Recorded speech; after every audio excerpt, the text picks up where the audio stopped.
Everyone knows Michael Jordan as the greatest basketball player who ever lived. 6 championships, 5 MVP awards, a billion-dollar brand that made him famous around the world. But what they don't know is the secret that shaped everything about him. The childhood betrayal that made him build walls around his heart. The racist attack that nearly destroyed his ability to trust anyone. For 37 years, Michael carried this pain alone. He never spoke about it in interviews. He never wrote about it in his books. He buried it so deep that even his closest family members didn't know the truth. Until one phone call changed everything. This is the story of 10-year-old Michael Jordan and his best friend Tommy Richardson. 2 boys who promised to be friends forever. 2 boys whose friendship was torn apart by hatred and fear in the summer of... But the real shock isn't what happened to Michael that night in the woods behind Sunset Park. The real shock is what he believed about that night for almost 4 decades. Because sometimes the truth is more painful than any lie. And sometimes the people we think betrayed us actually saved our lives.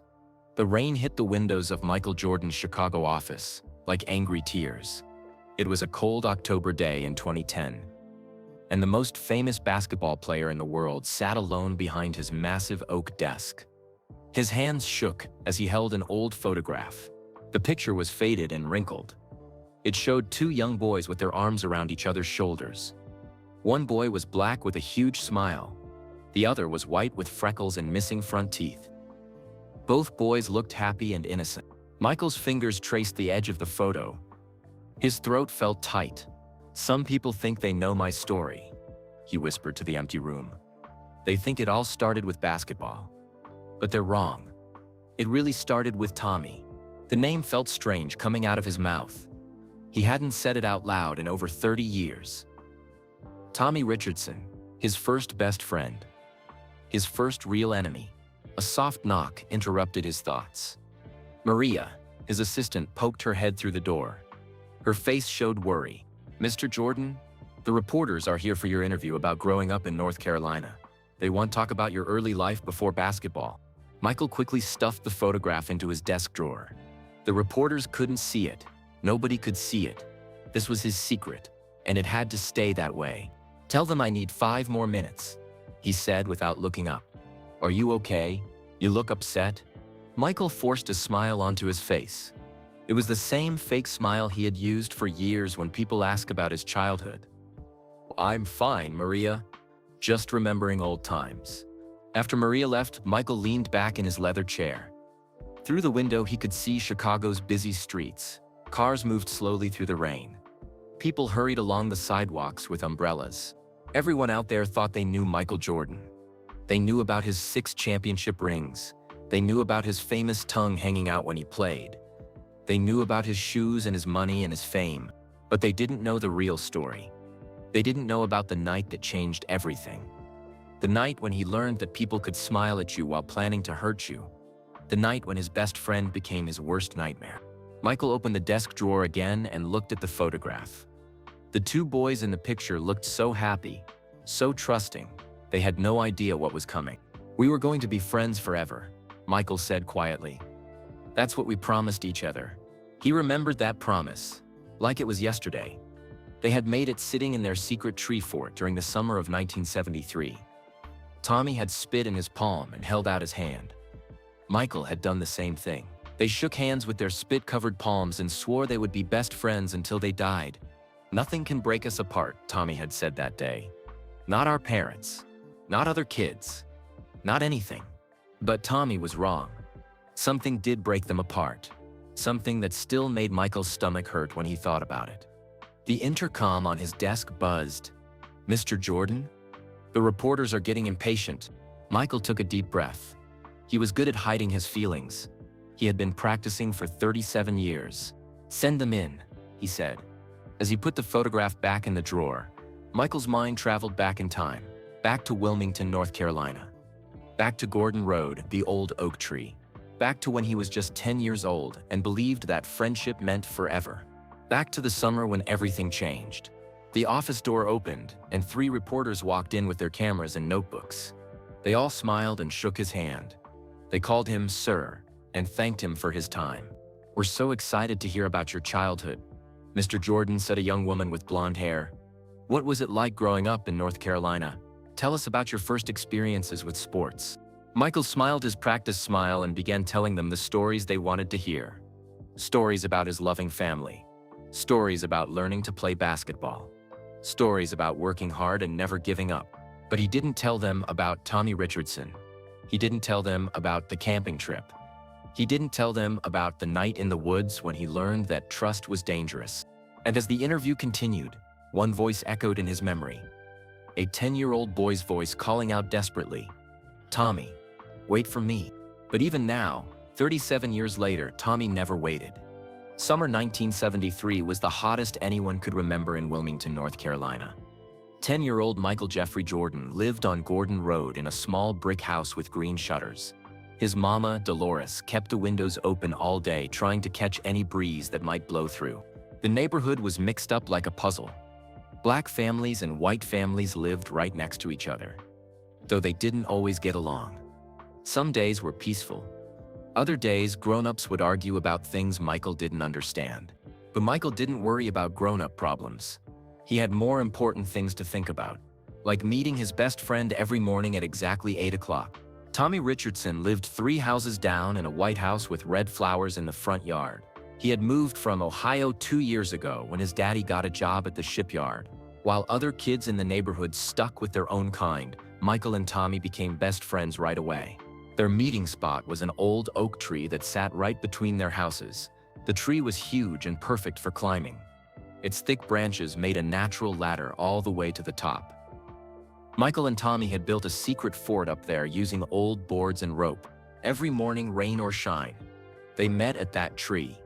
"Hey, Michael," Tommy called out on this particular hot July morning. His red hair was messy from sleep, and his freckled face was already sweating. "You ready for another adventure?" Michael asked, grinning as he grabbed the lowest branch. The boys climbed up to their fort like 2 squirrels.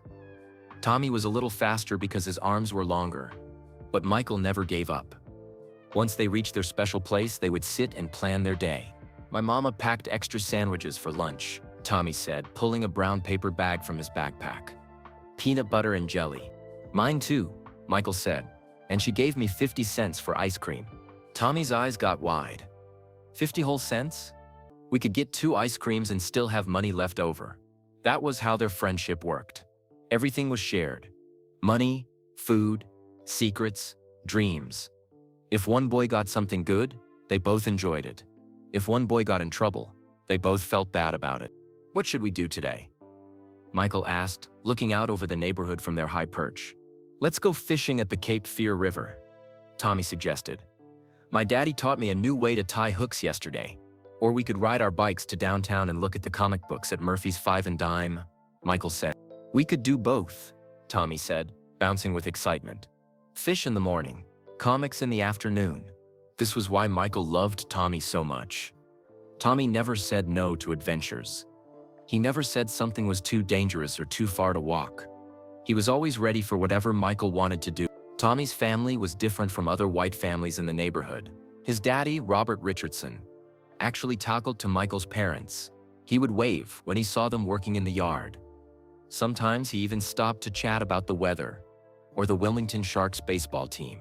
"Your daddy's real nice," Michael told Tommy one day. "He likes your family," Tommy said. "He told my mama that your daddy is a good man who works hard to take care of his children." Most white daddies in the neighborhood didn't talk about black families that way. Most of them acted like black families were invisible. Tommy's mama, Susan Richardson, was nice too. She always smiled and said hello when she saw Michael. Sometimes she even invited him to stay for dinner when he was playing at their house late. "Tommy talks about you all the time," she told Michael once. "He thinks you're the smartest boy in the whole neighborhood." That made Michael feel proud and happy. At his own house, Tommy was treated just like family. Michael's mama, Dolores, always made extra food when she knew Tommy was coming over. His daddy, James, taught both boys how to throw a curveball in the backyard. "You boys stick together," James Jordan told them one evening after practicing baseball. Good friends are hard to find. Michael and Tommy had secret handshakes that took a whole minute to complete. They made up their own language using clicks and whistles. They shared everything: comic books, candy, dreams about the future. "When we grow up, I'm gonna be a pilot," Tommy said one day, as they sat in their tree fort. "I'm gonna play baseball like Willie Mays," Michael said. "And we'll still be best friends even when we're old men." "Promise?"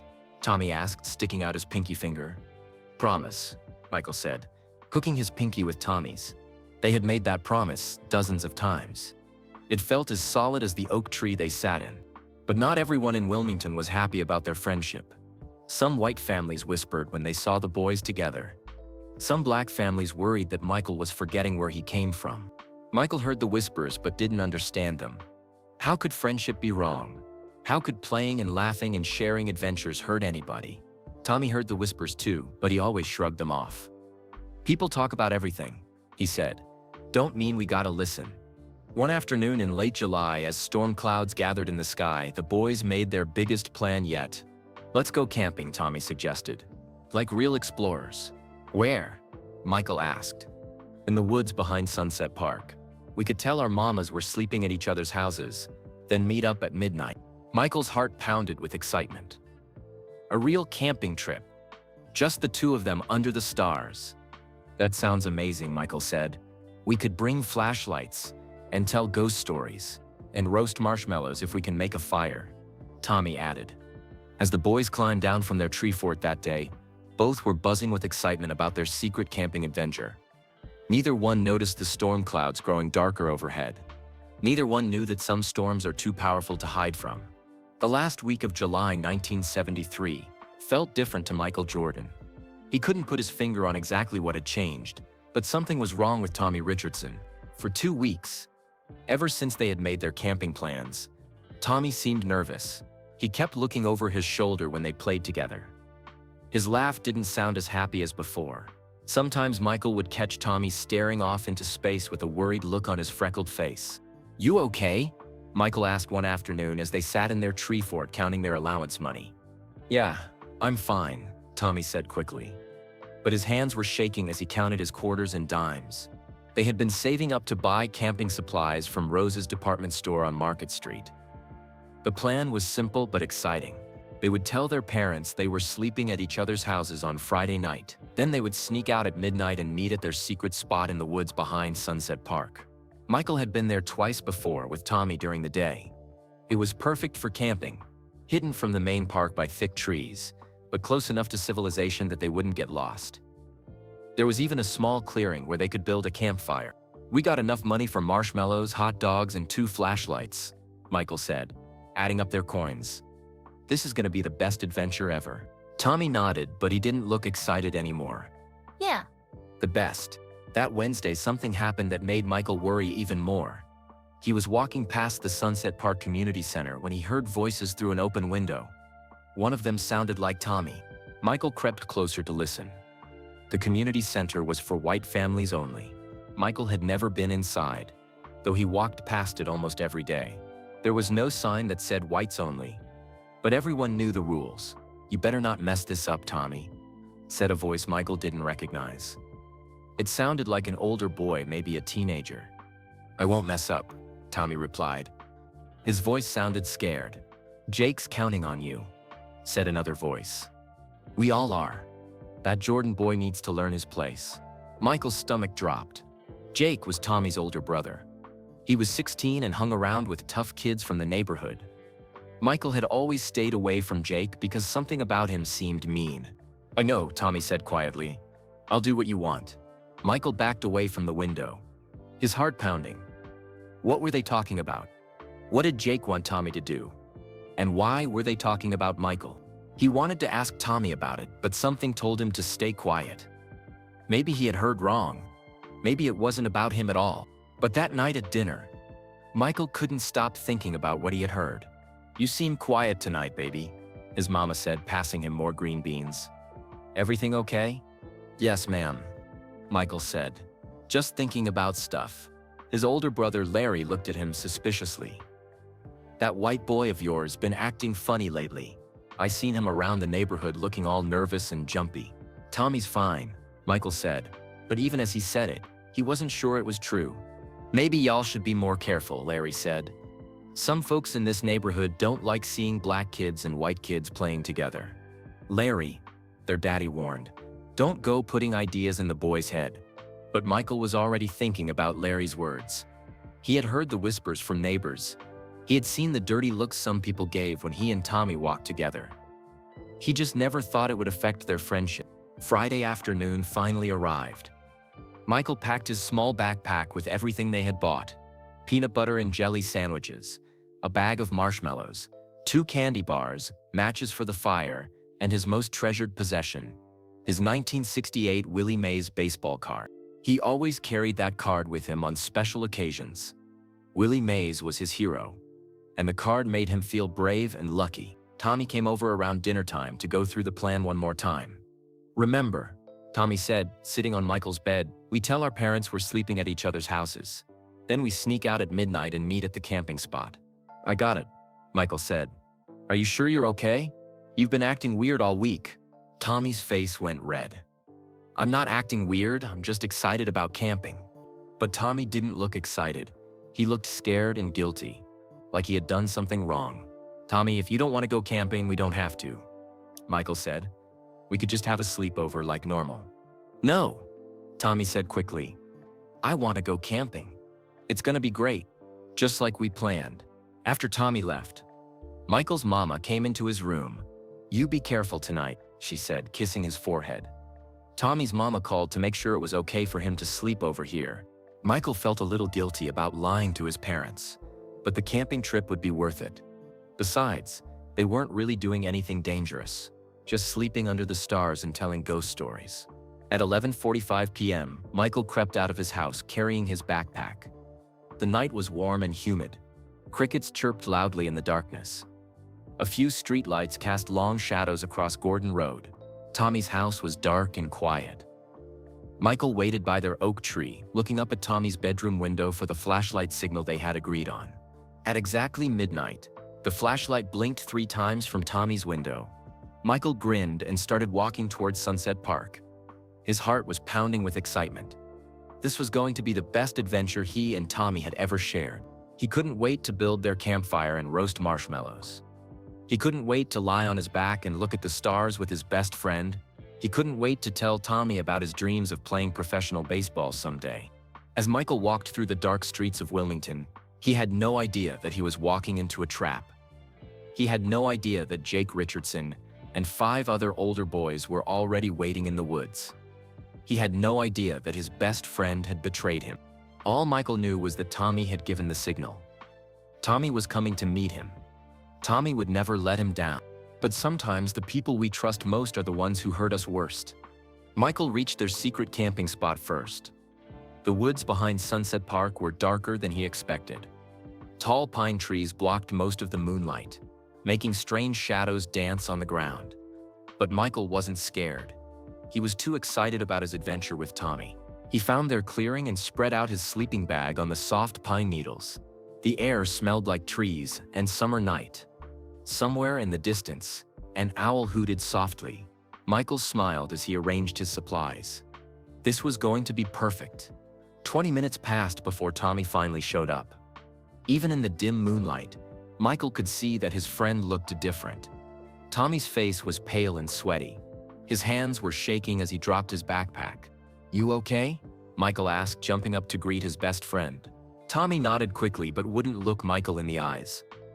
"Yeah, it took me longer to sneak out than I thought." "That's okay," Michael said happily. "We got all night. Help me get the campfire ready." They worked together to gather small sticks and dry leaves. But something felt wrong. Tommy kept checking his watch, something he never did during their adventures. He answered Michael's questions with short words instead of his usual excited chatter. "Remember when we built that fort in your backyard?" Michael asked, trying to get Tommy talking like normal. "Yeah," Tommy said. "And remember when we caught that baby bird with the broken wing and nursed it back to health?" "Uh-huh." Michael stopped gathering sticks and looked at his friend. "Tommy, what's wrong? You've been acting weird all week." "Nothing's wrong," Tommy said, but his voice sounded funny. "I'm just tired."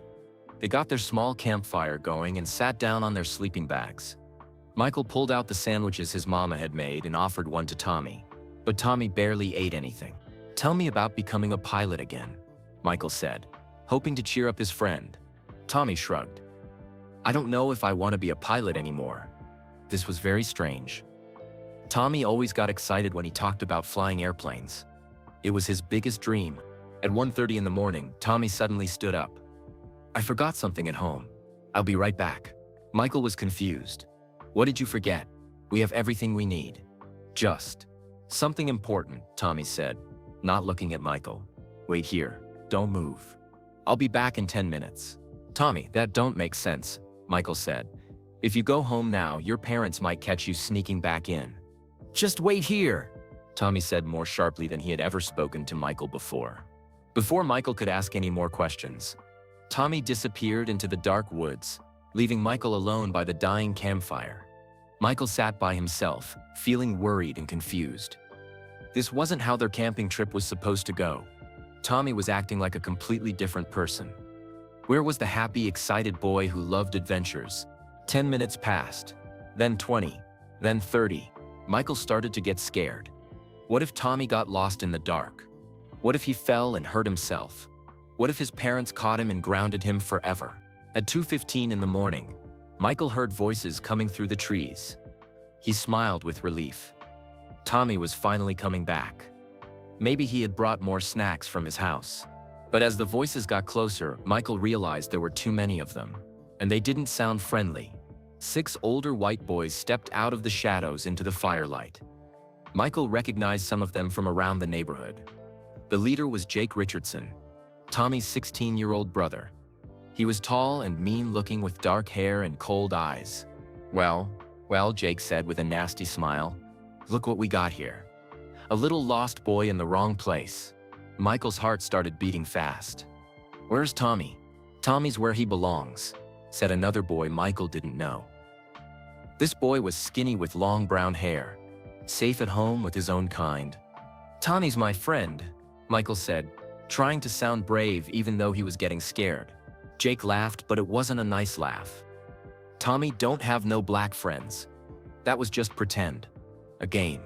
And now the game's over. The 6 boys moved closer, making a circle around Michael and the campfire. Michael clutched his backpack and looked for a way to run. But they had him surrounded. You've been thinking you're something special, Jake continued. Acting like you belong in our neighborhood. Playing with our kids. Swimming in our river. Your kind needs to learn their place. This ain't your neighborhood, Michael said, his voice shaking.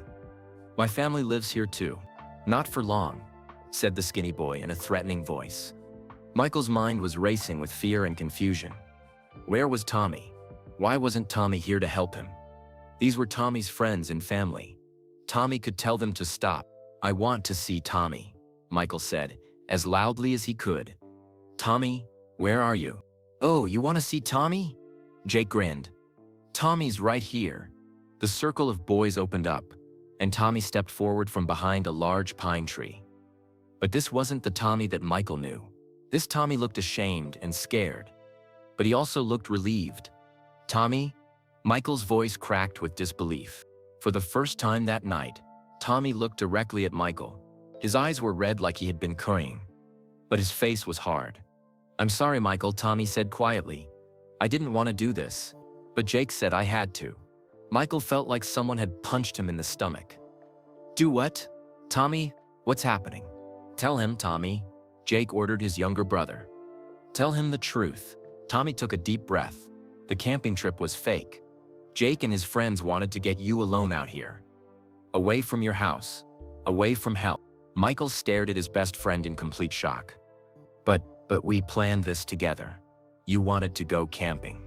No, Tommy said, his voice barely a whisper. Jake made me pretend to be your friend. He made me find out your plans and your secrets. This whole thing was a trap. The words hit Michael like lightning. Every adventure they had shared. Every secret they had told each other. Every promise they had made. It was all a lie. Tommy, please, Michael begged, tears starting to fill his eyes. We're best friends. We promised to stick together forever. Tommy looked at his older brother, then back at Michael. That was just pretend too. Michael felt his world falling apart. The boy he trusted most in the world had betrayed him. The friendship he thought was real was just a game. He was alone in the dark woods with 6 older boys who hated him, and his best friend had led him there. "Tommy," Michael whispered one last time. "Please tell me this isn't real." But Tommy just looked away and said nothing. Jake Richardson stepped closer to Michael, his cruel smile growing wider. "You still don't get it, do you? Let me make this real simple for your little brain." Michael wiped his eyes with the back of his hand. He was trying hard not to cry in front of these older boys, but his heart felt like it was breaking into pieces. "Tommy was never your friend," Jake continued. "A Richardson being friends with a Jordan, you must be the dumbest kid in Wilmington." "But we played together every day," Michael said desperately. "We built forts and went fishing and shared our secrets." "All fake," said the skinny boy Michael didn't know. "Tommy was just doing what we told him to do." Michael looked at Tommy, hoping his friend would say something, hoping Tommy would tell these boys they were wrong. But Tommy just stared at the ground. "Tell him, Tommy," Jake ordered. "Tell him how we planned this whole thing." Tommy's voice was so quiet that Michael could barely hear him. "Jake said I had to become your friend. He said I had to find out everything about you. Your schedule. Your favorite places. When your parents weren't watching." "Why?" Michael asked, though he was starting to understand the terrible answer. "Because people like you need to learn their place," Jake said. "You've been getting too comfortable in our neighborhood, acting like you belong here. Your family needs to understand that this is a white neighborhood." Dale Murphy, the tall skinny boy, stepped forward. "You've been walking past our community center like you own the place.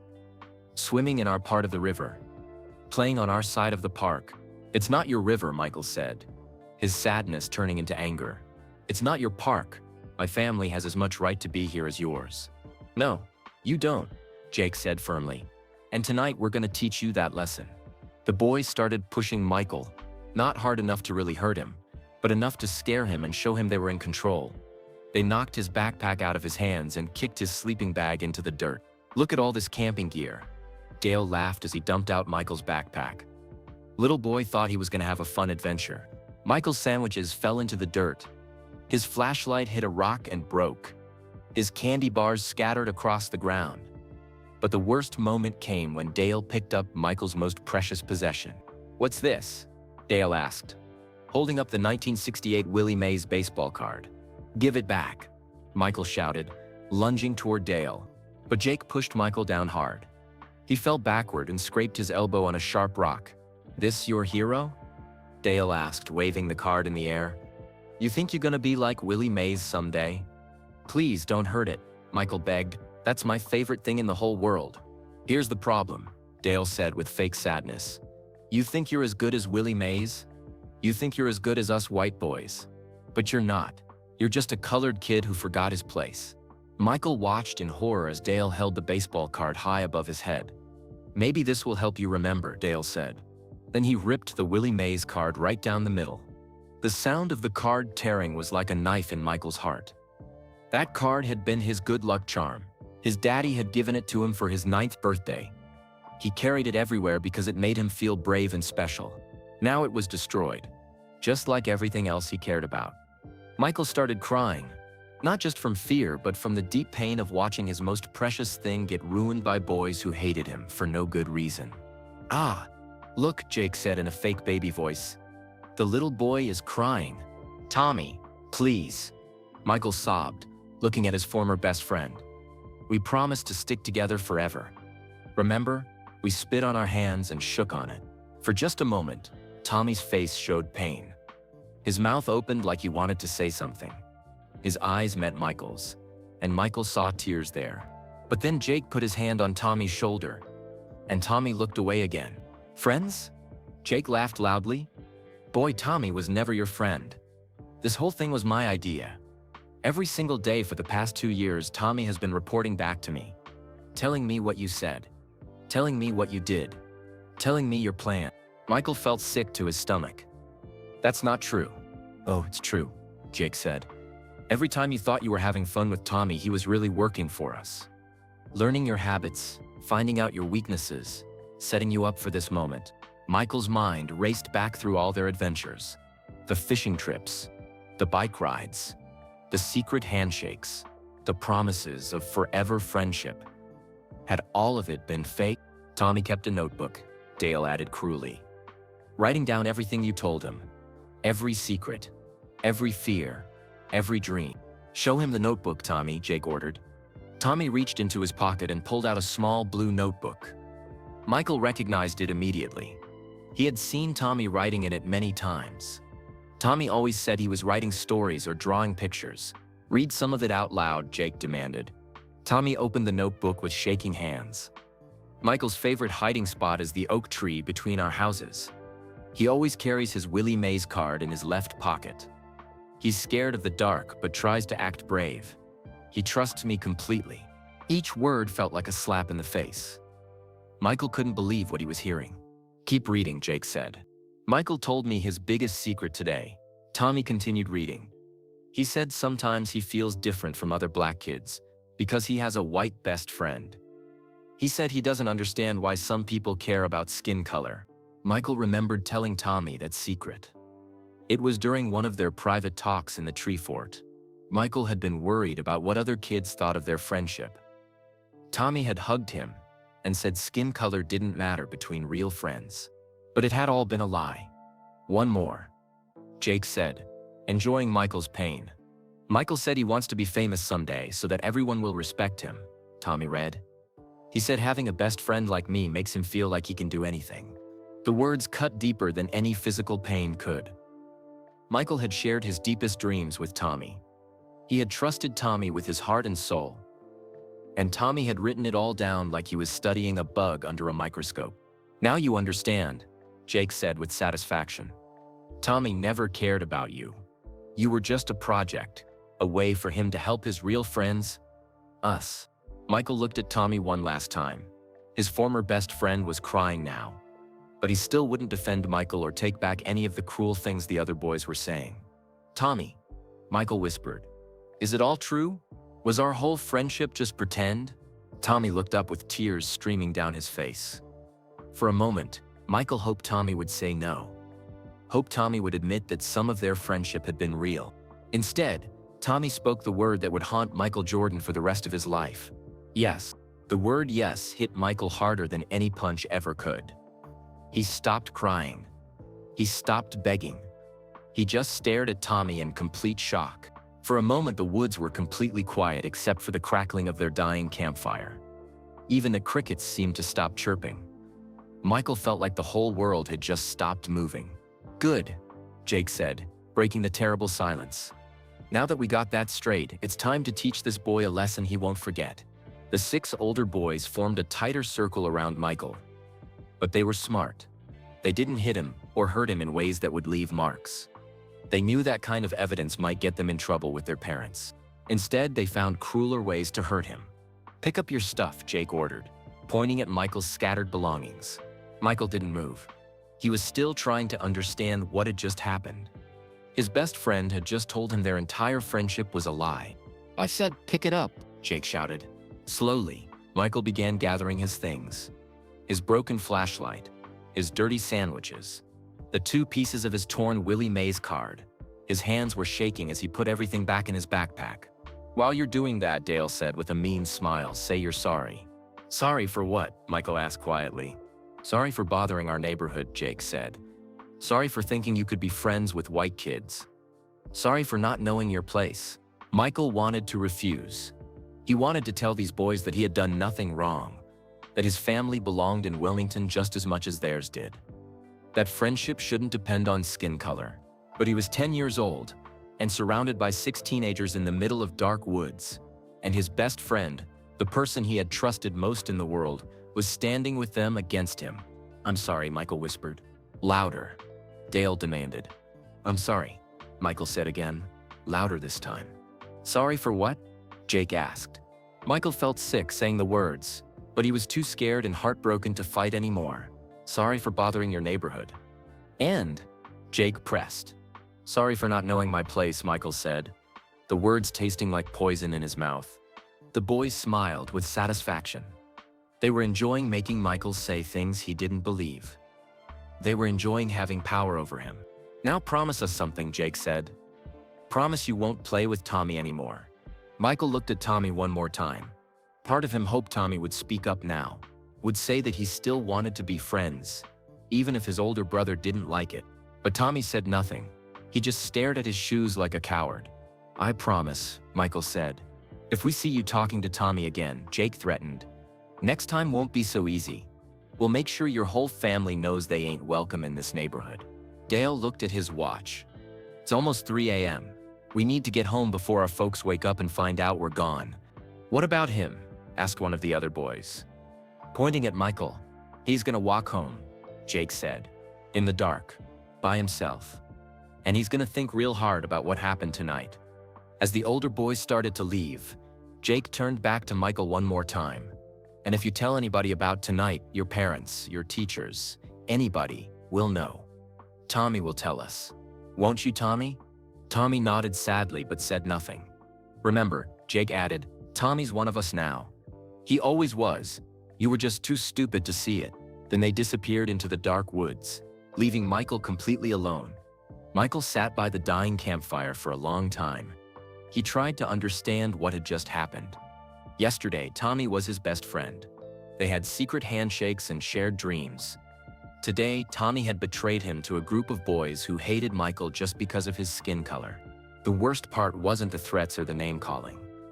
The worst part was realizing that he had never really known Tommy at all. Every laugh they had shared, every secret they had told, every promise they had made. It was all part of a cruel game. Michael picked up the 2 pieces of his Willie Mays card. In the dim firelight, he could barely see Willie's face on the torn paper. But holding the broken card reminded him of better times. Times when he believed in heroes and friendship and fairness. Those times were over now. The walk home took almost an hour because Michael got lost twice in the dark. Every shadow looked scary. Every sound made him jump. But the scariest thing wasn't the dark woods. It was the terrible feeling that he would never be able to trust anyone again. When he finally reached his house on Gordon Road, Michael crept through the back door and up to his bedroom. He lay in bed staring at the ceiling until the sun came up, holding the 2 pieces of his baseball card. That morning at breakfast, his mama noticed he looked tired. "You feeling okay, honey?" Dolores asked, setting a plate of eggs in front of him. Michael almost told her everything. Almost explained about the camping trip and the trap and the older boys and Tommy's terrible betrayal. The words were right there in his throat, ready to come out. But then he remembered Jake's threat.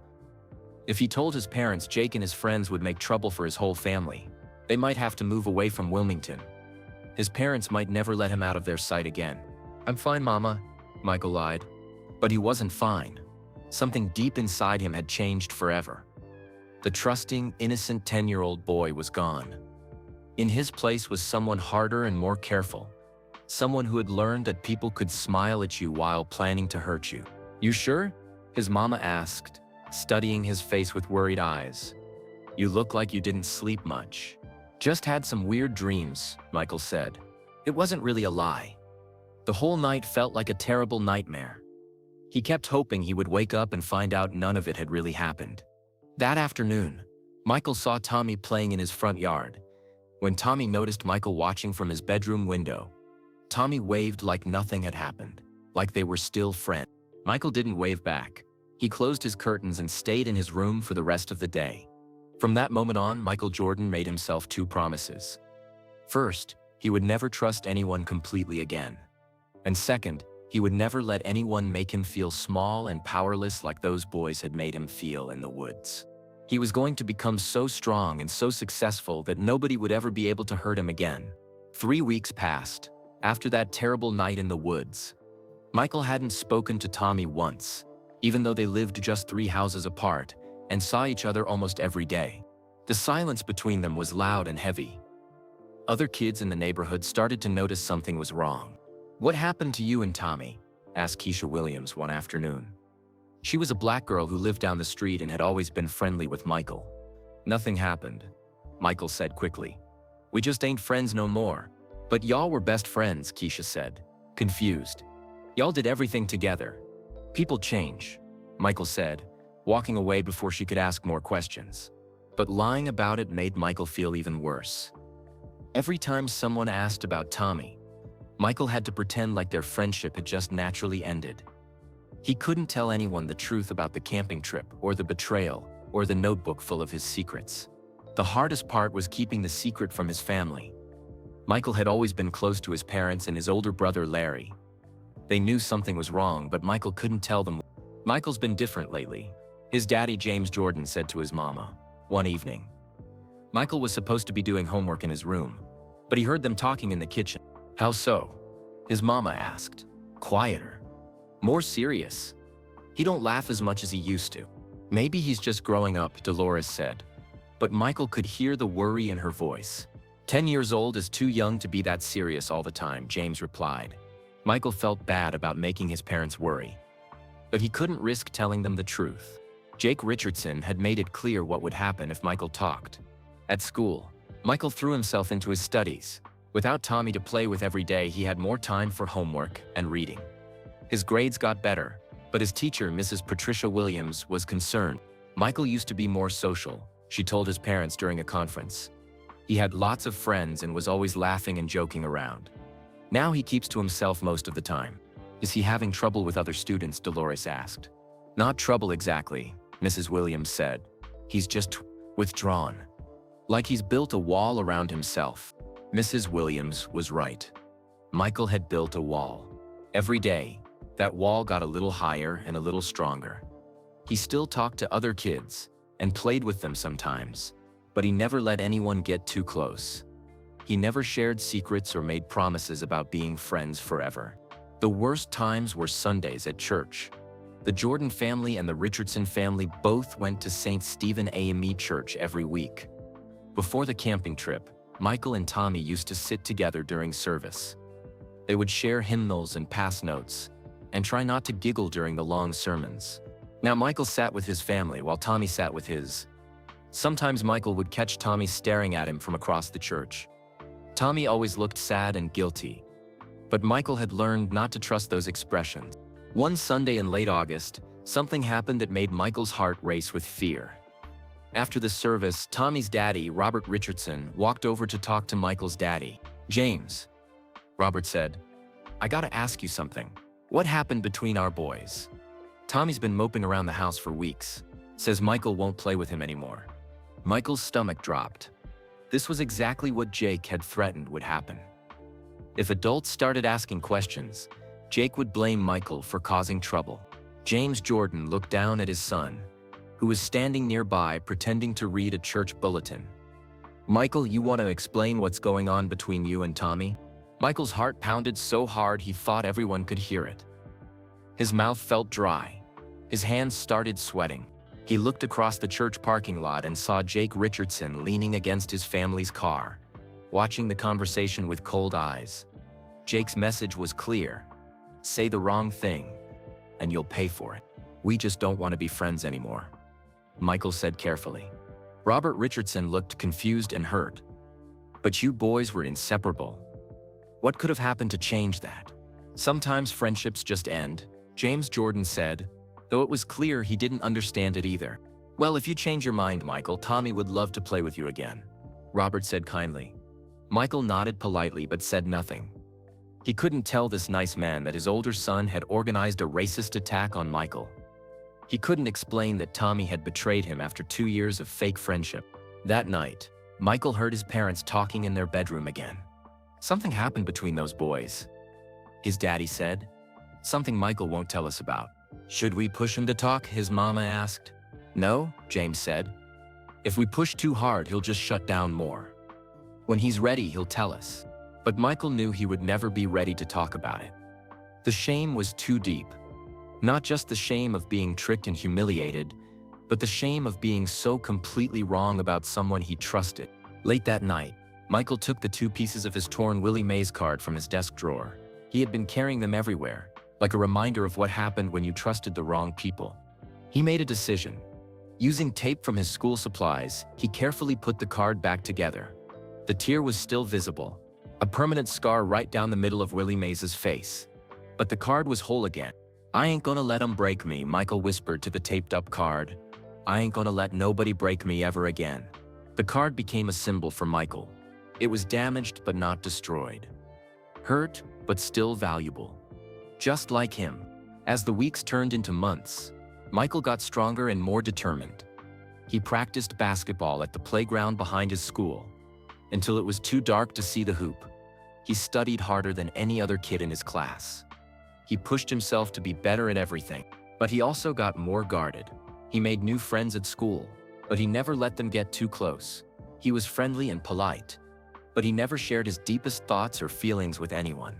One day in late September, Keisha Williams tried again to get Michael to open up. "Michael, I know something bad happened between you and Tommy," she said. "You've been different ever since y'all stopped being friends. You don't smile as much. You don't trust nobody." Michael looked at Keisha for a long moment. She had always been kind to him. If he could trust anyone with the truth, it should be her. "Some things are better left alone," he finally said. "But you're hurting," Keisha said.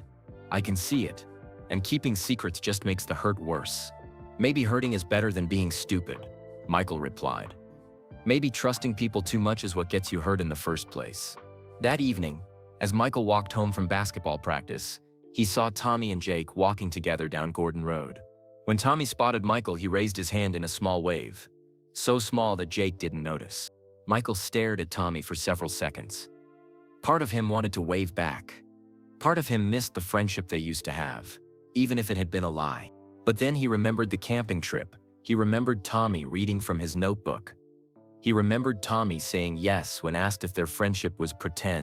Michael turned away without waving back.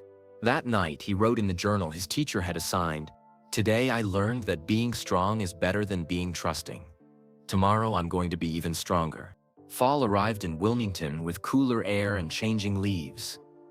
Michael started 6th grade at DC Virgo Preparatory School, while Tommy went to Sunset Elementary across town. For the first time in 2 years, they wouldn't see each other every day. Michael was glad about the separation. It made it easier to pretend that Tommy Richardson had never existed. Without Tommy as a distraction, Michael threw himself into everything with fierce determination. His grades shot up to straight A's. He joined the school basketball team even though he was still shorter than most players his age. But the biggest change was in Michael's personality. The happy, trusting boy was gone forever. In his place was someone harder, more focused, and determined to prove himself to the world. His basketball coach, Mr. Fred Lynch, noticed the change immediately. "That Jordan boy plays angry," he told another teacher after practice one day. "Like he's got something to prove to everybody." Michael did have something to prove. Every time he stepped onto the basketball court, he remembered that night in the woods. He remembered feeling small and powerless while older boys laughed at him. He never wanted to feel that way again. So he practiced harder than any other kid on the team. He stayed after school shooting baskets until it was too dark to see. He came home and practiced dribbling in his bedroom until his parents told him to stop, because the noise was bothering the neighbors. "You getting good, little brother," his older brother Larry said one evening after watching Michael sink 15 free throws in a row. "Real good."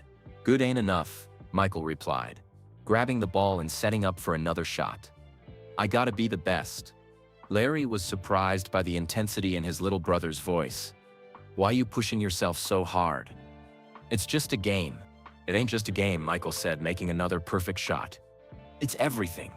His improvement came with a price, though. Michael became obsessed with winning. He got angry when he missed shots. He argued with referees during games. He pushed himself and his teammates harder than kids their age should be pushed. Michael's becoming a perfectionist. His mama told his daddy one evening, "Everything has to be exactly right or he gets upset." James Jordan watched his son practice alone in the backyard and saw something that worried him. He's trying to control everything he can because he feels like he can't control anything else. Neither parent understood how right James was. Michael had learned that people could betray you when you least expected it, so he decided to depend only on himself. If he was good enough, strong enough, perfect enough, nobody could hurt him the way Tommy had. At school, Michael made new friends, but he kept them at arm's length. He was friendly with everyone but close to no one. He would join group activities and laugh at jokes, but he never shared personal stories or deep thoughts. His teacher, Mrs. Sandra Hayes, noticed this too. "Michael is well liked by his classmates," she wrote in his report card, "but he seems reluctant to form close friendships." One day in November, his old friend Keisha Williams cornered him after basketball practice. "Michael, why won't you tell nobody what really happened between you and Tommy?" she asked directly. Michael looked at her for a long moment. Keisha had always been kind to him. She was smart and funny and trustworthy. If anyone deserved to know the truth, it was her. Some things are better left buried, he finally said. But you're different now, Keisha insisted. You don't smile as much. You don't trust nobody. It's like you're scared of getting close to people. Maybe that's better, Michael replied. Maybe trusting people too much gets you hurt. Not all people are bad, Michael. Some of us really care about you. Michael wanted to believe her. Part of him missed having someone to share secrets with. But every time he thought about opening up to someone, he remembered Tommy's notebook. He remembered how all his private thoughts had been written down and shared with his enemies. I don't need people to care about me, Michael said. I just need to take care of myself. That evening, something happened that tested Michael's new philosophy. He was walking home from the playground when he saw a familiar figure coming down Gordon Road. Tommy Richardson was walking toward him. Alone. For 2 months, they had managed to avoid each other completely. But now there was nowhere to hide. They were going to have to face each other on the same sidewalk. As they got closer, Michael's heart started beating faster. He thought about crossing the street to avoid Tommy, but that would look like he was running away. Michael Jordan didn't run from anybody anymore. When they were about 10 feet apart, Tommy stopped walking. "Hi, Michael," Tommy said quietly. Michael stopped too, but said nothing. He just stared at the boy who used to be his best friend. Tommy looked terrible. He had lost weight, and his usually bright eyes were sad and tired. "I've been wanting to talk to you for months." "We got nothing to talk about," Michael said coldly. "Yes, we do," Tommy said, taking a step closer. "I want to explain what happened that night. I want to tell you why I did what I did." "I already know why," Michael replied. "You did it because Jake told you to. You did it because you never really cared about me." Tommy's eyes filled with tears. "That ain't true. The friendship was real for me, Michael. I know I messed up bad at the end, but everything before that was real." "Don't lie to me," Michael said. "You kept a notebook about me. You wrote down everything I told you. You've been spying on me for 2 years. Jake made me do that," Tommy said desperately. "He said if I didn't help him, he would make life terrible for our whole family. He said he would tell everyone I was a traitor to my own race." Michael felt a flicker of something. Maybe understanding, maybe pity, but he pushed it down. He couldn't afford to feel sorry for Tommy Richardson. "You had a choice," Michael said. "When those boys were hurting me, you could have stood up for me. When they asked if our friendship was pretend, you could have said no. But you didn't." "I was scared," Tommy whispered. "So was I," Michael said. "But I would have stood up for you." Tommy nodded sadly. "I know you would have. That's what makes this so bad. You were a better friend to me than I was to you." For a moment, Michael almost felt sorry for Tommy, almost forgave him, almost remembered what it felt like to care about someone else's feelings. But then he remembered the torn Willie Mays card. He remembered walking home alone in the dark woods. He remembered the promise he had made to himself. "I gotta go," Michael said, starting to walk past Tommy. "Michael, wait," Tommy called after him. "Can't we try to be friends again? I know I don't deserve it, but..." "No," Michael said without turning around. "We can't. I don't need friends who might betray me." As he walked away, Michael heard Tommy crying behind him. Part of him wanted to turn around and comfort the boy who used to be his best friend. But Michael Jordan had learned to ignore that part of himself. Caring about people was dangerous. Trusting people was stupid. The only person he could count on was himself. And that was exactly how he was going to keep it. By spring 1974, 11-year-old Michael Jordan had transformed himself into one of the best young athletes in Wilmington. He was the star of his school basketball team, despite being shorter than most players his age. His competitive drive amazed everyone who watched him play. "That boy hates to lose more than he loves to win," Coach Lynch told other coaches in the district. "Never seen anything like it in a kid so young." Michael's academic performance was equally impressive. He finished 6th grade near the top of his class, spent extra time in the library, and never missed a homework assignment. His teachers praised his focus and determination. But those closest to Michael noticed that his success came with a cost. He had friends, but no best friend. He was popular, but not close to anyone. "It's like he's got an invisible wall around himself," his brother Larry observed to their parents. "Nobody can get through it." The wall became most obvious during family gatherings. Extended family members commented on how serious and grown-up Michael had become. "He used to be such a happy, playful little boy," his grandmother said during Easter dinner. "Now he's all business all the time." Michael overheard these conversations but didn't care. Being all business had made him successful. Being playful and trusting had gotten him hurt. His parents worried about the change in their son, but they didn't know how to help him. When they asked direct questions, Michael gave them polite but distant answers. When they tried to get him to open up, he found ways to change the subject. "Sometimes I feel like I don't know my own son anymore," Dolores told James one evening. "He's become so independent, so alone. Maybe we should take him to talk to someone," James suggested. "A counselor or somebody. You know how proud that boy is," Dolores replied. "He'd never agree to that. He'd see it as admitting weakness." She was right. Michael had built his new identity around being strong enough that he didn't need help from anyone. Asking for help would go against everything he had taught himself to believe. In late April, something happened that tested Michael's new philosophy about keeping people at a distance. The Richardson family announced they were moving away from Wilmington. Robert Richardson had gotten a job in Charlotte, and they would be leaving at the end of the school year.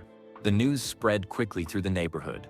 Most people were sorry to see the Richardsons go. They were a well-liked family who had been good neighbors to everyone. Michael heard the news from Keisha Williams. "Tommy's family is moving to Charlotte next month," she told him after school one day. Michael's face showed no emotion. "Good for them. Ain't you gonna miss him at all?" Keisha asked.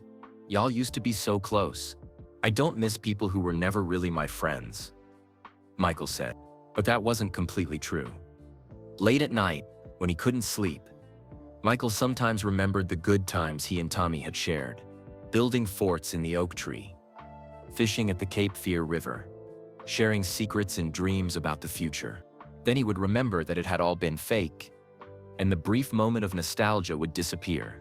2 weeks before the Richardsons were scheduled to move, Tommy knocked on the Jordans' front door.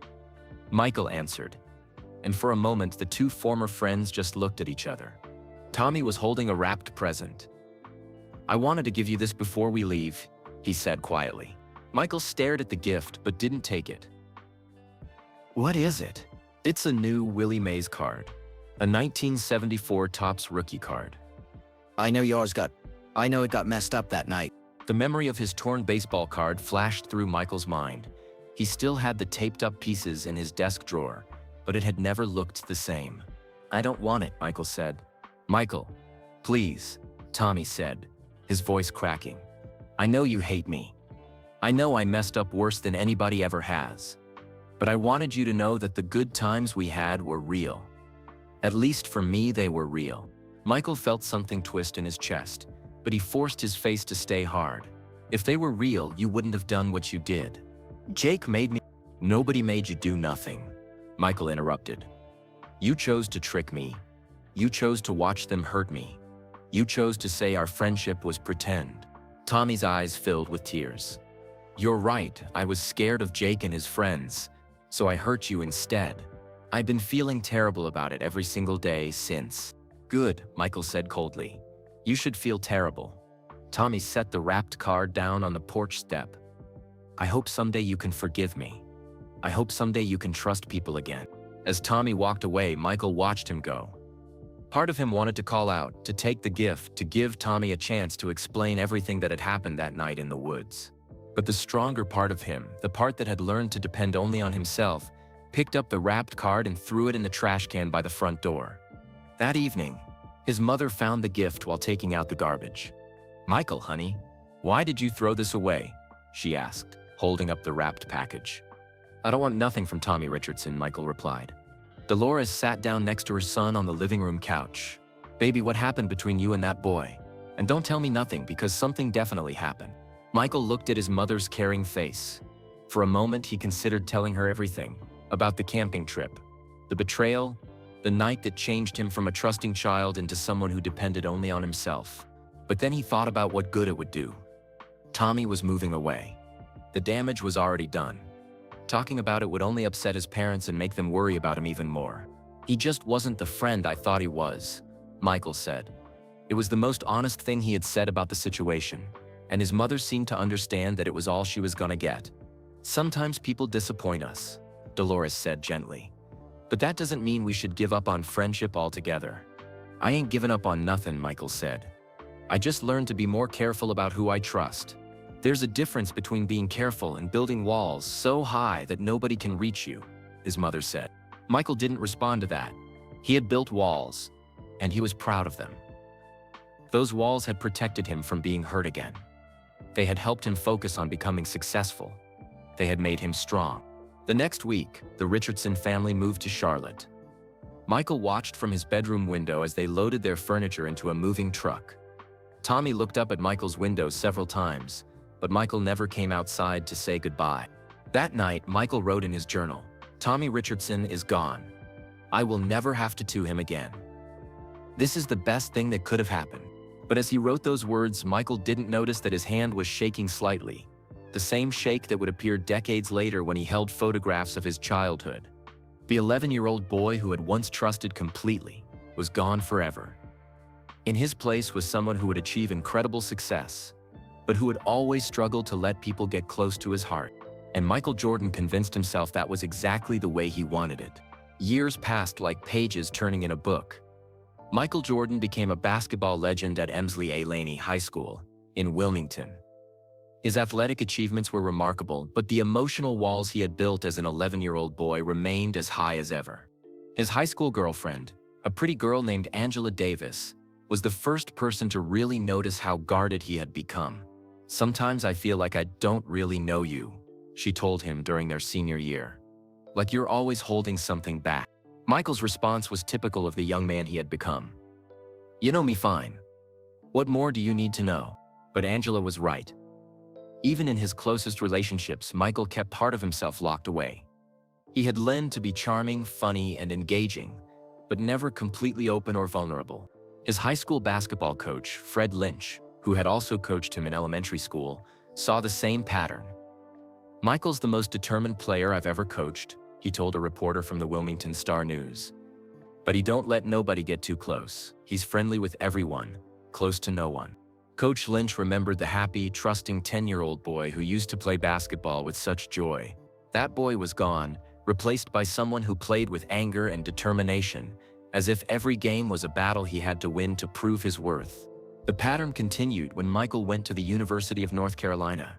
He became a star player under Coach Dean Smith and was well liked by his teammates, but even they noticed something different about him. During individual meetings with players, Coach Smith often tried to understand what drove Michael's intense need to control everything around him. "Michael, you seem to have trouble really trusting your teammates," Coach Smith observed during Michael's sophomore year. "I trust them to do their jobs," Michael replied carefully. "That's not what I mean," Smith said, leaning forward in his chair. "You trust their basketball skills, but you don't trust them as people. You don't open up to them. You don't let them support you when you're struggling." Michael shrugged, a habit he had developed whenever conversations got too personal. "I don't need support. I need to get better." "Everyone needs support, Michael. That's what teammates are for." But Michael had learned long ago that depending on other people was dangerous. People could smile at you while planning to hurt you. People could promise to be your friend while writing down your secrets in notebooks. People could look you in the eye and lie. This attitude served Michael well on the basketball court. His self-reliance and competitive drive made him an exceptional player. He learned to depend on his own abilities rather than hoping others wouldn't let him down. But it cost him in his personal relationships. College friends described him as fun to be around, but impossible to really know. "Michael's got this charm that makes you feel like you're close to him," said his UNC teammate James Worthy years later. But then you realize he ain't told you nothing personal about himself. During his junior year at UNC, Michael started dating a young woman named Juanita Vanoy. More seriously, she was one of the few people who challenged his emotional distance directly. "Why won't you talk to me about your childhood?" she asked him one evening as they walked across campus. "What's to talk about? I had a good childhood. My family loves me. I played sports. End of story. But what about friends? What about the kids you grew up with? You never mention anybody from back then." Michael's face hardened slightly, a change so subtle that most people wouldn't notice. But Juanita was learning to read his expressions. "I don't keep in touch with nobody from back then," he said. "Nobody?" Not even your best friend from when you were little? I didn't have no best friend, Michael lied. It was the same lie he had been telling for years. He had told it so often that sometimes he almost believed it himself. Almost forgot about Tommy Richardson and the oak tree, and the camping trip that changed everything. But late at night when he couldn't sleep before big games, Michael sometimes remembered what it felt like to trust someone completely. He remembered what it felt like to have a friend who shared your secrets and dreams and promised to stick by you forever. Those memories always made his chest feel tight and his hands shake slightly. So he had learned to push them away quickly, to focus on what he could control. His performance, his success, his carefully managed public image. You must have had some friends, Juanita pressed gently. I was focused on basketball in school, Michael said. Didn't have time for much else. Another lie. But it was easier than explaining about Tommy. Easier than admitting that he had once been naive enough to believe that friendship could cross racial lines without consequences. Easier than revealing the shame he still carried about being so completely fooled. Juanita sensed there was more to the story. But she had learned not to push Michael too hard. When he wanted to close a door on a conversation, that door stayed closed. As Michael's college career progressed and he prepared for the NBA draft, reporters constantly asked about his background, his early influences, his motivation to succeed. Michael had perfected his responses over the years. He would talk about his loving family and his supportive parents. He would mention his high school coaches and the importance of hard work. He would share funny stories about his competitive nature and his determination to prove doubters wrong. But he never mentioned Tommy Richardson. In Michael's carefully constructed personal history, Tommy didn't exist. The camping trip never happened. The betrayal that shaped his entire approach to relationships was a secret he kept locked away. Sometimes, when reporters asked about his childhood friends or early influences, Michael would feel a familiar tightness in his chest. The same feeling he got when he thought about that night in the woods behind Sunset Park. My family was my influence, he would always say. My parents and my brothers and sisters. They're the ones who made me who I am. It wasn't technically a lie, but it wasn't the whole truth either. Tommy Richardson had also made Michael who he was, just not in the way a friend should. During his final year at UNC, Michael led his team to the NCAA championship. As he held the trophy after the victory, surrounded by cheering teammates and fans, he should have felt complete happiness. Instead, he felt strangely empty. He had achieved something incredible, but he had no one to truly share it with. His teammates celebrated with him, but they didn't really know the real Michael Jordan. His family was proud, but he had kept them at arm's length too. Even Juanita, who was becoming more important to him, only knew the version of himself he allowed her to see. That night, alone in his hotel room after the championship celebration, Michael thought about Tommy for the first time in months. He wondered where Tommy was now, if he had watched the game, if he remembered their childhood friendship. I won, Michael whispered to himself in the dark room. I showed them all. I showed everybody I could make it. But the victory felt hollow because the person he most wanted to prove wrong, the person whose betrayal had motivated so much of his drive to succeed, wasn't there to witness it. Michael had built a life where he was safe from betrayal, but he had also built a life where he was safe from genuine connection. And as he would learn in the years to come, those two things were impossible to separate. Michael Jordan's professional career with the Chicago Bulls brought him fame and success beyond anything he had dreamed of as a child. He became the most recognizable athlete in the world, wealthy beyond measure, surrounded by people who claimed to care about him.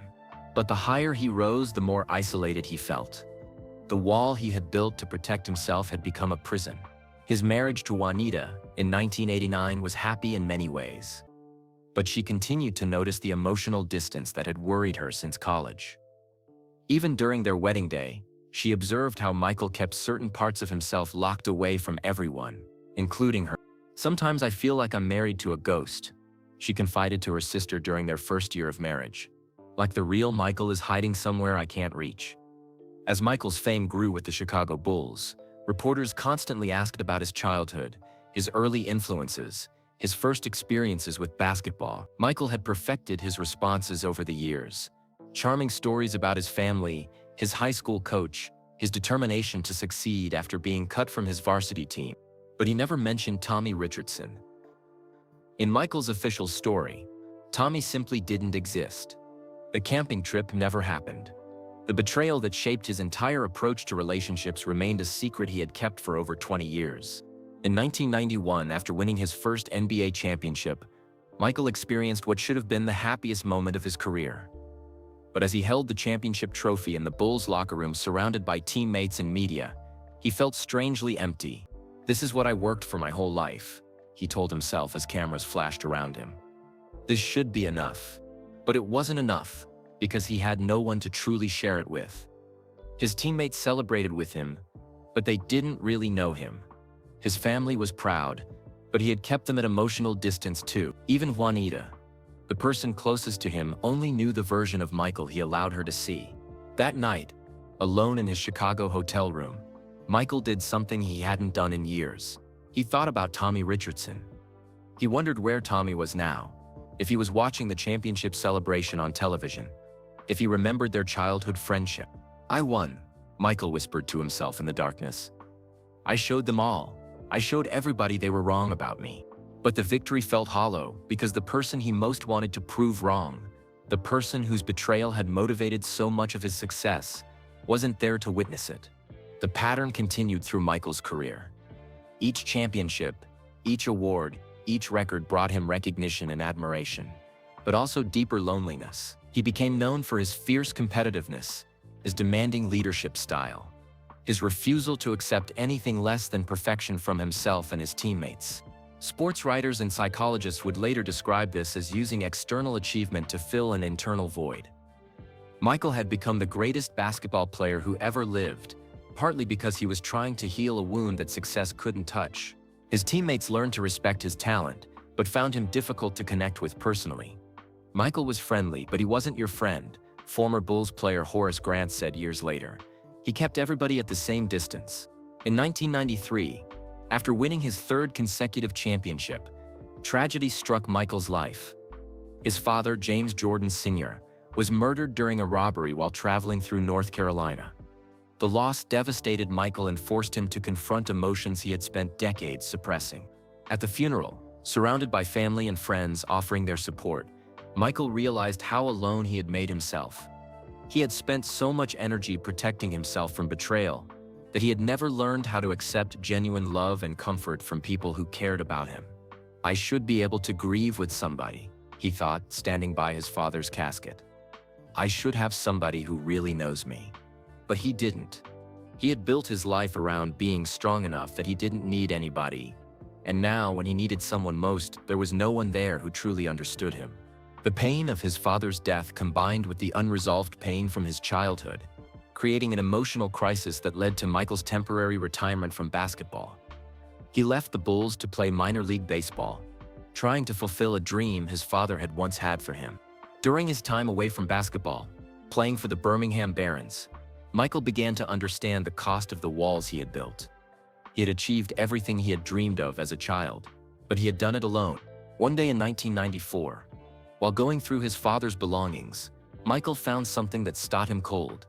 It was an old newspaper clipping from the Wilmington Star-News, dated 1973. The headline read, "Local Boys Win Summer Reading Contest."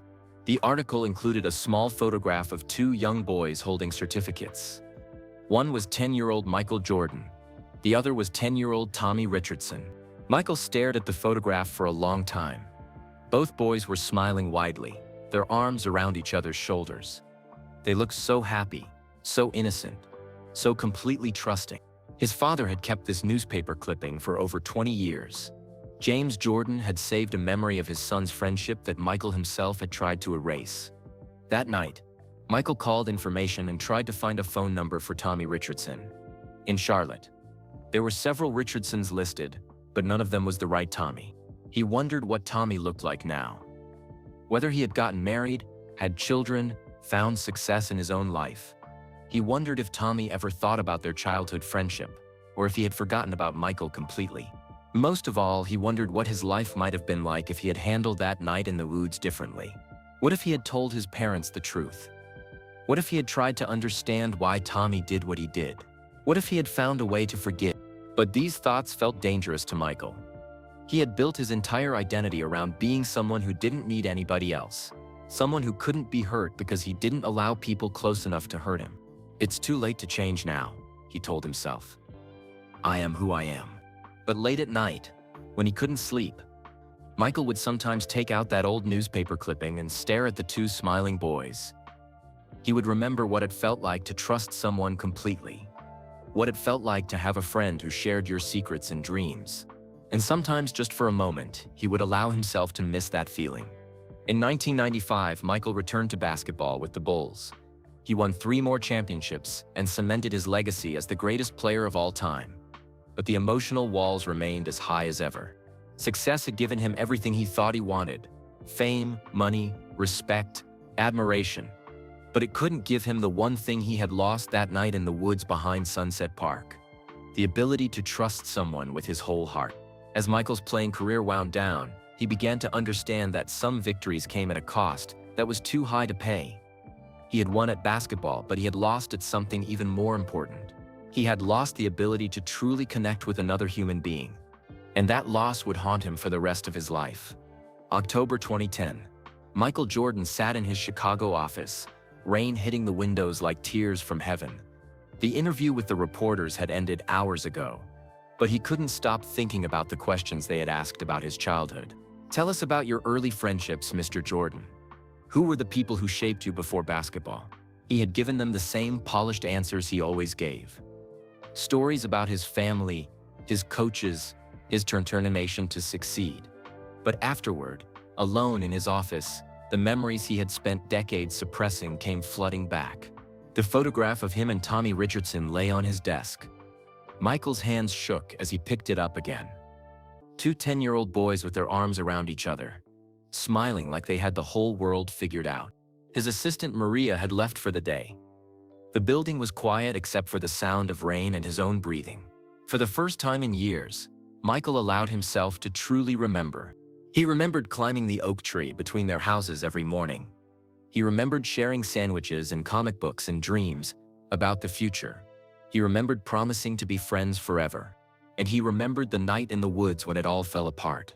Michael opened his desk drawer and pulled out something else. The old newspaper clipping his father had kept. Local boys win summer reading contest. 2 boys who had once been inseparable, before race and hatred and fear tore them apart. His phone rang, startling him out of his memories. The caller ID showed a number he didn't recognize with a North Carolina area code. Michael almost didn't answer it. He got calls from strangers all the time, reporters, business people, fans who somehow got his private number. But something made him pick up. Hello? Michael Jordan? The voice was older now, weathered by 40 years of life, but still familiar. Michael's heart stopped. Who is this? It's Tommy. Tommy Richardson. The phone nearly slipped from Michael's hand. After all these years of wondering, of searching phone books, of pushing memories away, Tommy Richardson was calling him. How did you get this number? Michael asked, his voice barely a whisper. I work for a law firm in Charlotte. We have ways of finding people. Tommy paused. Michael, I've been trying to reach you for 20 years. Michael didn't know what to say. Part of him wanted to hang up immediately. Part of him wanted to ask 1,000 questions. Part of him was that 10-year-old boy again, confused and hurt and hoping for an explanation that would make everything make sense. What do you want? He finally managed. I want to talk to you, face to face. There are things I need to tell you, things I should have told you 37 years ago. We got nothing to talk about, Michael said, but his voice lacked conviction. Yes, we do, Tommy said firmly. I know you probably hate me. I know you have every right to hang up this phone and never think about me again. But I'm asking you for 1 hour of your time. Why now? Why after all these years? Tommy was quiet for a long moment. Because I'm dying, Michael. The words hit Michael like a physical blow. What? Cancer. The doctors say I got maybe 6 months left. And before I go, I need to tell you the truth about that night. The whole truth. Michael's mind raced. Tommy was dying. Tommy wanted to see him. Tommy claimed there was more to the story than Michael knew. You told me the truth that night, Michael said. You said our friendship was pretend. You said it was all fake. No, Tommy said, his voice heavy with pain. That's what I said, but it wasn't the truth. The truth is much more complicated. And much worse. What do you mean? I can't tell you over the phone. Please, Michael. I'm in Chicago right now. I flew here hoping to see you. Give me 1 hour. If you still hate me after that, I'll leave and never bother you again. Michael looked out at the rain-soaked Chicago streets. Somewhere out there, the boy who had been his best friend and his worst enemy was waiting for answers that Michael had been running from for almost 4 decades. Where? Michael heard himself ask. There's a coffee shop called Murphy's on North Michigan Avenue. I'll be there tomorrow at 2 p.m. I'll wait for you. The line went quiet except for the sound of both men breathing. Michael? Tommy said softly. I know I don't deserve your forgiveness. I know I hurt you worse than anybody should ever hurt a friend. But I need you to know what really happened that night. Why should I believe anything you tell me now? Michael asked. Because, Tommy said, I'm the one who's been sending you those newspaper clippings. Michael's blood ran cold. For 15 years, someone had been anonymously mailing him newspaper articles about racism, college-held friendship, and forgiveness. He had always thrown them away without reading them completely. But he had wondered who was sending them. That was you. I've been trying to find a way to reach you for decades, Tommy said. Trying to find the courage to tell you the truth. The cancer gave me that courage. When you're dying, you stop being afraid of consequences. What truth? Michael demanded. What could possibly be worse than what you already did to me? Tommy's voice was barely a whisper. Jake didn't just threaten me that night, Michael. He threatened you too. And when I refused to help him at first, he showed me what he would do if I didn't cooperate. What are you talking about? Jake and his friends had already hurt another black kid, a boy named David Williams, who lived near the river. They put him in the hospital, Michael, and they told me that's what would happen to you if I didn't help them. Michael felt sick. David Williams. He remembered that name. A 12-year-old boy who had been beaten so badly in the summer of 1973 that he had to move away from Wilmington. Everyone said it was a random attack. No one had ever been arrested. You're lying, Michael said. But even as he said it, he wasn't sure. I wish I was, Tommy said. I thought I was protecting you by going along with their plan. I thought if I helped them scare you a little bit, they would leave you alone. I didn't know they were going to be so cruel. I didn't know they were going to make me say our friendship was fake. Michael's head was spinning. Could this be true? Had Tommy betrayed him to protect him? Even if that's true, Michael said, you still chose to hurt me instead of telling me what was happening. You're right, Tommy said. I was 11 years old and scared. But that's no excuse. I made the wrong choice. I've regretted it every day since. Michael stared at the photograph on his desk.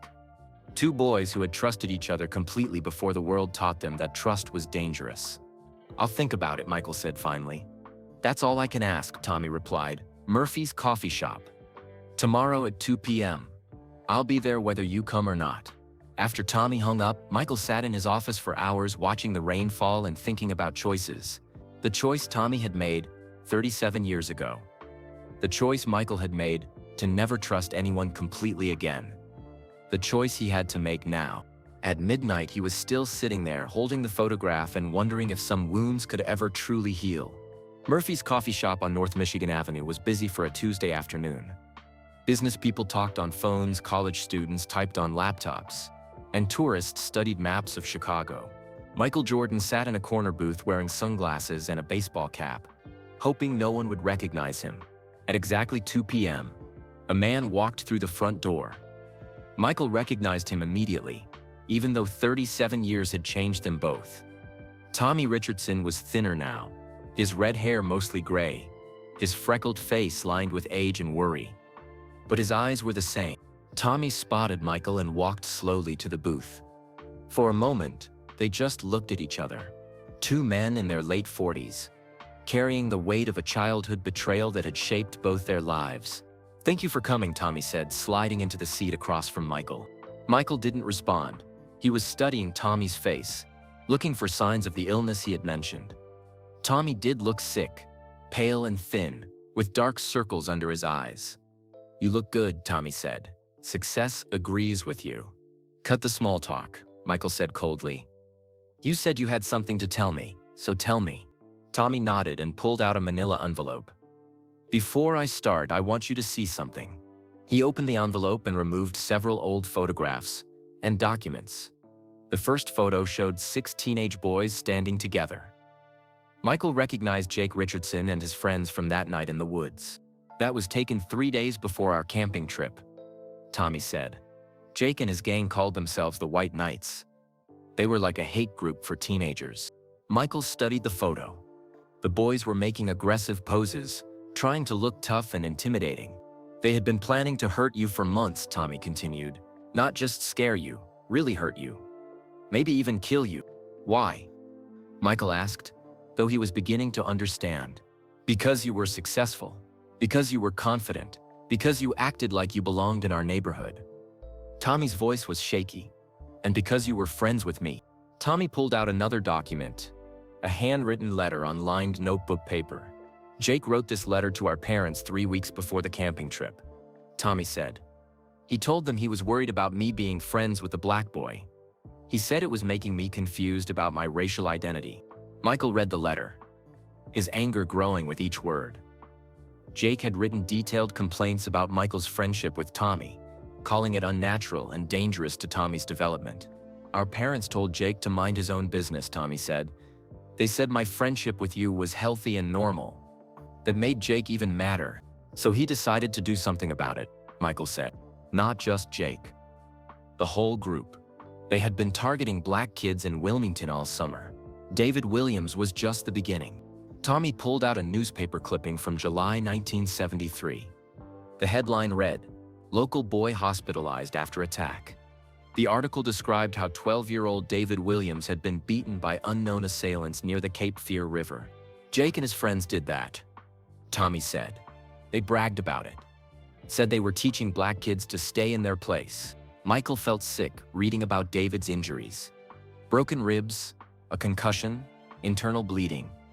The boy had spent 2 weeks in the hospital. After they hurt David, they started planning for you, Tommy continued. But they needed a way to get you alone, away from your family, away from help. So they used you. They tried to recruit me first. Jake said it was my duty as his brother to help them. When I refused, he showed me pictures of what they did to David Williams.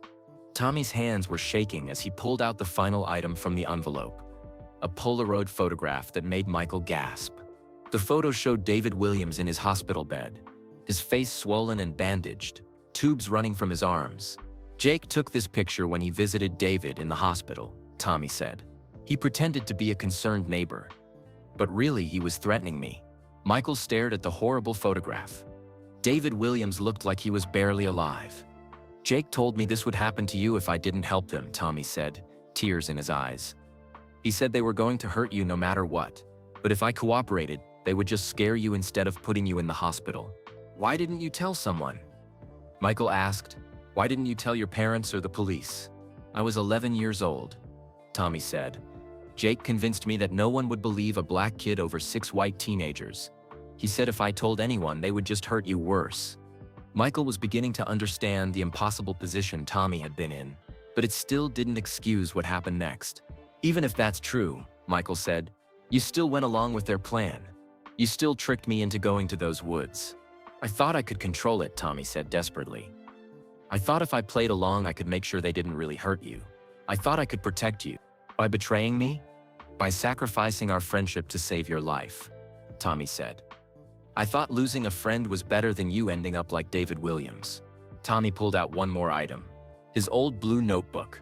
The same notebook Jake had made him read from that night in the woods. This notebook wasn't just about spying on you, Tommy said, opening it to show Michael the pages. Look at it closely. Michael read the entries more carefully this time. Mixed in with observations about Michael's habits and schedules were other things. Warnings about which white teenagers to avoid. Notes about safe routes to walk home from school. Even a list of adults Michael could trust if he ever felt threatened. I wasn't just gathering information for Jake, Tommy explained. I was trying to figure out how to keep you safe. Every entry in here was me trying to understand how to protect you without Jake realizing what I was doing. Michael read entry after entry, seeing them in a completely different light.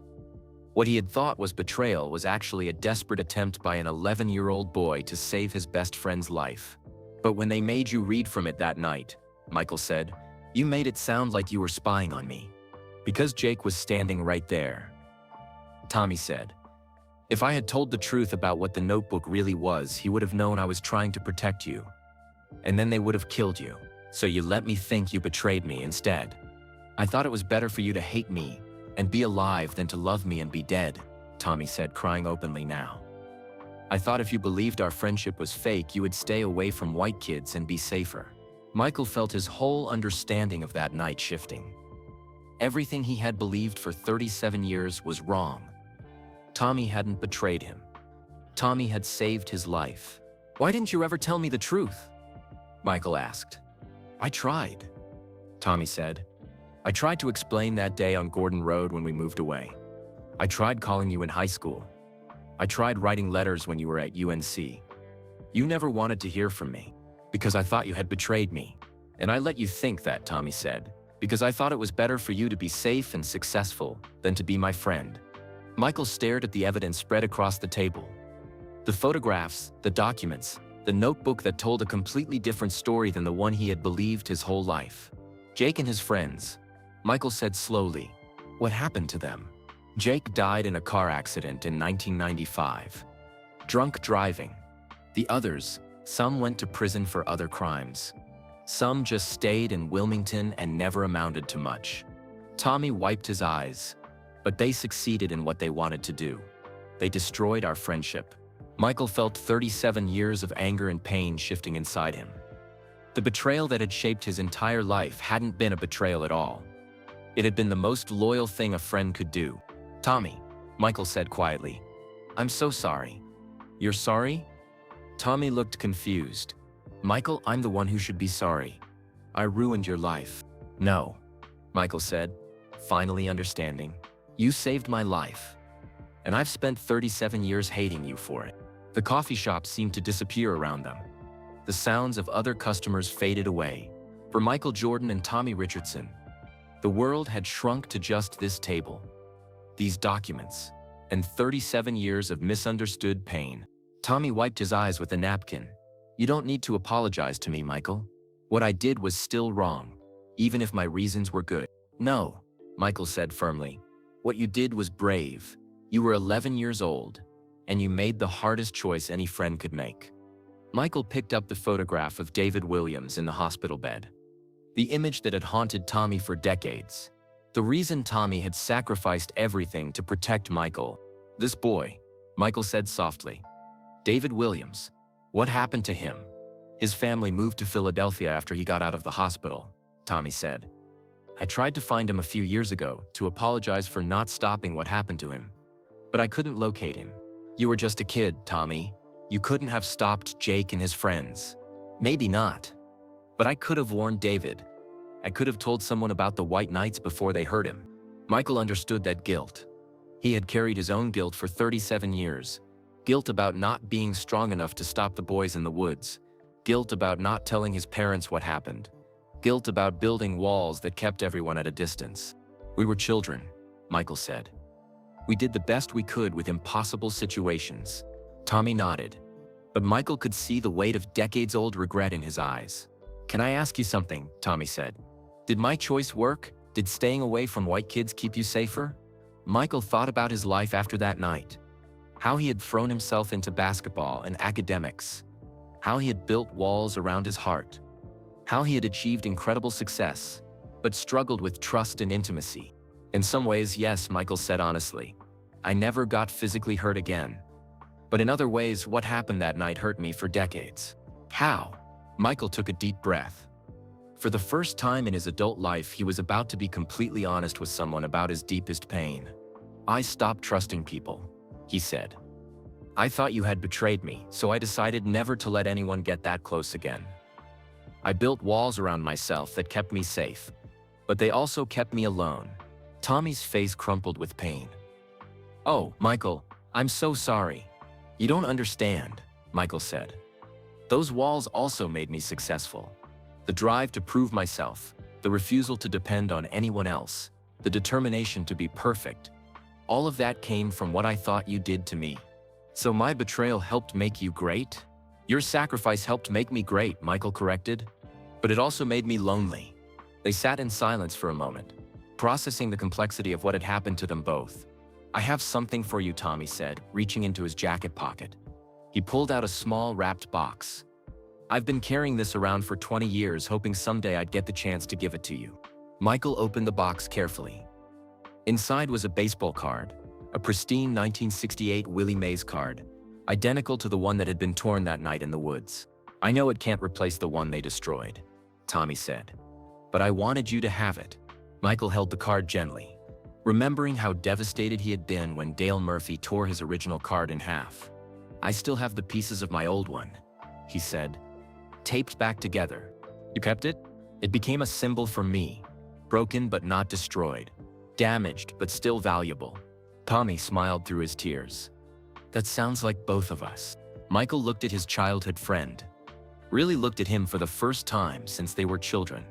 He saw the kind eyes that had always been there, the same face that had shared countless adventures and secrets, the same person who had loved him enough to sacrifice everything to keep him safe. Tommy, I need to ask you something, and I need you to be completely honest. Anything. That summer before the camping trip, the fun we had, the friendship we shared, was any of that real? Tommy's eyes filled with fresh tears. It was the realest thing in my life. Every adventure, every secret, every promise we made. All of it was real.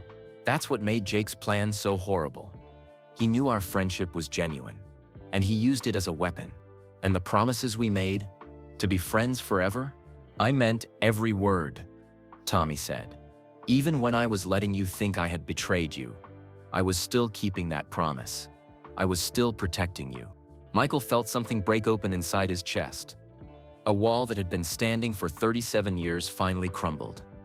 All the anger, all the hurt, all the carefully constructed barriers against trusting anyone completely, it all came tumbling down. Tommy, he said, his voice cracking, I forgive you. For everything. Michael, and more than that, Michael continued, I'm proud of you.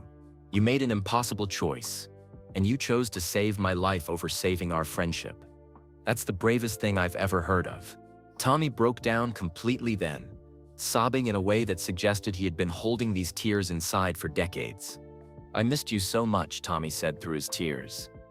Every day for 37 years, I missed my best friend. I missed you too, Michael said, surprised to realize it was true. I just didn't know I was allowed to miss you. They talked for 3 more hours in that coffee shop. About their lives, their families, their regrets and hopes. Michael learned that Tommy had become a civil rights lawyer, dedicating his career to fighting the same kind of hatred that had torn them apart as children. Tommy learned about Michael's struggles with trust and intimacy, how the trauma of that night had shaped his approach to every relationship since. I wish I could take it back, Tommy said as the afternoon grew late. I wish I could give you back the ability to trust people completely. You just did, Michael said. What do you mean? You told me the truth, even though you didn't have to. Even though you could have taken this secret to your grave. That takes courage and honesty. I had forgotten people were capable of. As they prepared to leave, Tommy hesitated. Michael, I know this might be too much to ask, but my cancer treatment is here in Chicago. I'll be in the city for the next few months. Would you maybe want to get together again sometime? Michael didn't hesitate. Yes. I'd like that very much. They exchanged phone numbers. Something Michael rarely did with anyone. As they stood to leave, Tommy reached out tentatively for a handshake. Instead, Michael pulled him into a hug. A real hug, full of 37 years of lost friendship and newfound understanding. Thank you, Michael whispered. Thank you for saving my life. Thank you for being brave enough to tell me the truth. And thank you for being the best friend a kid could ask for. Thank you for forgiving me, Tommy whispered back. Thank you for letting me be your friend again. That night, Michael sat in his office again. But everything was different now. The photograph of 2 smiling boys no longer made his hands shake with anger and hurt. Instead, it made him smile with memory and gratitude. He had spent 37 years believing that people couldn't be trusted, that friendship was dangerous, that owning his heart would only lead to pain. But Tommy Richardson had just proven him wrong about all of that. And for the first time since he was 10 years old, Michael Jordan allowed himself to believe that maybe, just maybe, it was safe to trust someone completely again. The real lesson here isn't just about basketball or fame. It's about how childhood trauma can shape our entire lives, and how sometimes the truth we've believed for decades isn't the truth at all. Tommy Richardson's sacrifice shows us that real friendship means putting someone else's safety before your own happiness, even when no one will ever know what you did. We'd love to know where you're listening from. Drop a comment below and tell us what city or country you're in. It's amazing to connect with people from all around the world who are touched by stories like this. If this story moved you, please give this video a thumbs up. It really helps us reach more people who might need to hear stories about forgiveness, friendship, and healing. Don't forget to subscribe to our channel and hit that notification bell so you never miss our latest videos. We share incredible true stories like this one every week. Stories that inspire, educate, and remind us of our shared humanity. Most importantly, please share this video with your friends and family. Stories like Michael and Tommy's can spark important conversations about racism, forgiveness, and the power of truth. When we share these stories, we spread kindness and awareness that can make a real difference in someone's life. Thank you for listening, and we'll see you in the next story.